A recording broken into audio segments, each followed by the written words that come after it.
واخيرا وصلت الى هاي الغابة. البارحة كنت دردج هنا استكشف بس ظلمت الدنيا. مكان شقاقي هدوء، بس الصوت الوحيد اللي اسمعه صوت رجلي والطيور. ما ادري اذا تسمعون الطيور، وحدي انا ويا الطيور والذئاب. طلع هذا المكان سكن مال الذئاب. There was a sign at the front that said if you encounter a wolf, don't run, you have to fight back. No, I'm not gonna fight a wolf, I'm gonna run away. I'm not Leonardo DiCaprio in The Revenant. Well, but let's see this beautiful trail where it takes us.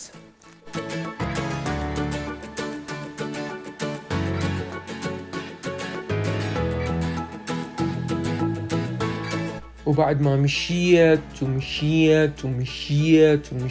بهذه الغابة الجميلة، وأخيراً وصلت لهذا شاطئ سان جوزيف المعروف بأجمل شواطئ جزيرة فانكوفر.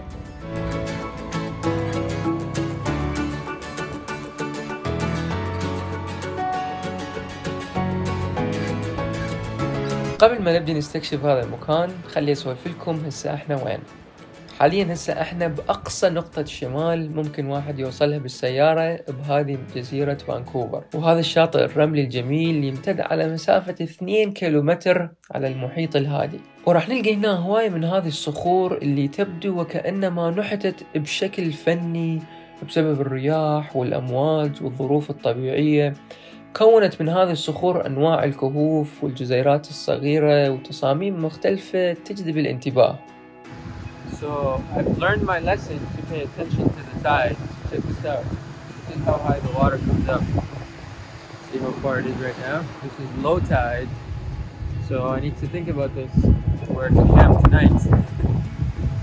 I personally would like to camp on this island here, but I'm gonna get locked by the tide again.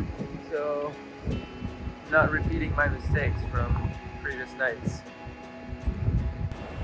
بس شوفوا لي ذني البطرانات قاعدات يتمرجحن والكن عزب عينكن يداده. هسه انه وقت تمرجح بهالزلق لهالبرد هذا هالطرقة على المسخمة. وهسه لازم ارجع امشي كل هذه المسافة بالغابة حتى اجيب غراض التخييم وانصب الخيمة على المحيط. والان هسه جبت وياي هاي عربانة تراستها كل غراض التخييم. هم زين جبت وياي عربانة لانه الطريق كلش طويل وهاي الغراض ثقيلة، بس مشي فد ساعة يمكن حتى أوصل للمحيط على مود هناك الخيم. لا أدور على مكان قبل ما تظلم الدنيا. Made it to the beach. Oh, that was tiring, but now this thing is dragging so bad in the sand. So I don't know if this was a good idea after all. I gotta walk another kilometer on the sand. Pretty tiring. وحاليا هسه دا ابحث على مكان اخيم بيه، ويمكن عجبني هذا المكان وراح انصب خيمتي هنا وابدي اشتغل.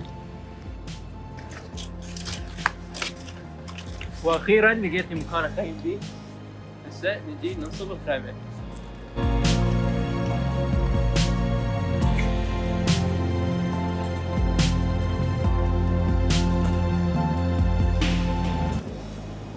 تم نصب الخيمة بنجاح. بس لازم نشعل النار، هاي كلش صعبة. أكثر شغلة استمتع بيها بالتخييم ومن نشعل نار تقطيع الحطب. هذا الفاس الجديد، خلينا نروح ندشنه. تعرفت على هاي الشجرة ما أدري شنو يا نوع، بس ريحتها خرافية. عبالك شو اسمه زعتر. وبعد ما استأذنت من الشجرة بديت أقطع بأغصانها، وكنت واثق من نفسي ومكيف أقطع بعدين صارت الطامة الكبرى.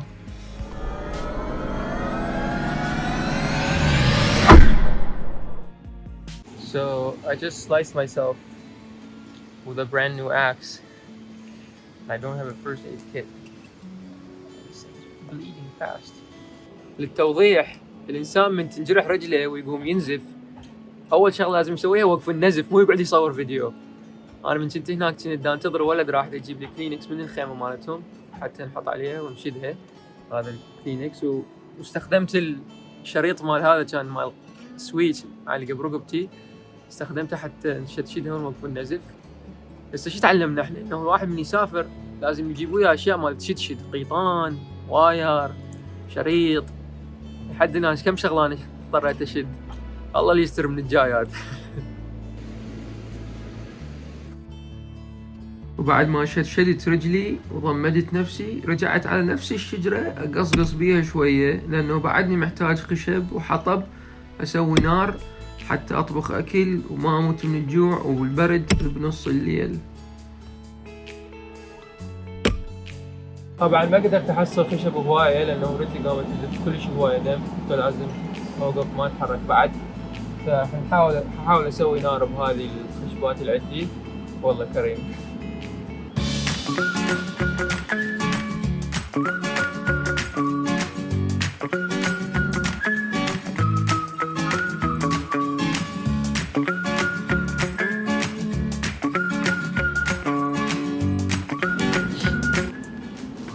واخيرا اشتعلت النار بعد عناء طويل. هسه نسوي لنا فدكه حتى نتعشى وننطمر وننام. طبعا من اشعل نار بالتخييم دائما احس بروحي مسوي فد انجاز، لانه كل مره بيها فد معاناه صعبه وهيك احس بروحي راح اموت من البرد.